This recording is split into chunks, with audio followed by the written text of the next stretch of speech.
ఒక జోక్గా చెప్పాలి, నేను స్టాన్ఫర్డ్ లో చదివేటప్పుడు స్టాన్ఫర్డ్ లో ఎంబీఏ చేశా. అక్కడ ఆర్జే మిల్లర్స్ అని ఉంటారు. టాప్ 3% ఆఫ్ ద క్లాస్ వాళ్ళని ఆర్జే మిల్లర్స్ అంటారు. సో మేము అందరూ నవ్వుకునే వాళ్ళం, we are friends of RJ Millers అని. అట్లా ఈ రోజు I'm friends of shining stars. మీరు బాగా చదివారు, బాగా కష్టపడ్డారు, ఒక పట్టుదల, ఒక కమిట్మెంట్ తో ఈ రోజు మిమ్మల్ని ఇక్కడ కూర్చోబెట్టి, మీ మెరిట్ ఈ రోజు ఇక్కడ కూర్చోబెట్టి, మిమ్మల్ని అందరం చూసిన తర్వాత సమాజంలో ఉన్న తల్లిదండ్రులకి ప్రభుత్వ విద్య పైన నమ్మకం పెరుగుతుంది.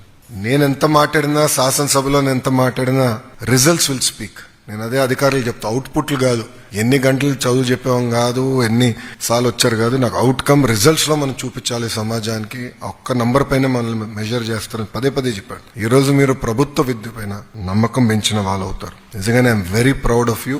You are the brand ambassadors of Andhra Pradesh. వచ్చే సంవత్సరం నుంచి ప్రైవేట్ సంస్థలతో ధీటుగా మేము కూడా యాడ్లు ఇవ్వబోతున్నాం. మీరు యాడ్లు చూస్తారు కదా, రిజల్ట్స్ వచ్చిన 1, 2, 3, 4, 4, 5 అనే యాడ్లు ఇస్తారే, వాళ్ళతో ధీటుగా మేము కూడా ఇద్దాం. నెక్స్ట్ ఇయర్ నుంచి క్వాలిటీ తీసుకొద్దాం అనే లక్ష్యంతో మీ ప్రభుత్వం పనిచేస్తుంది.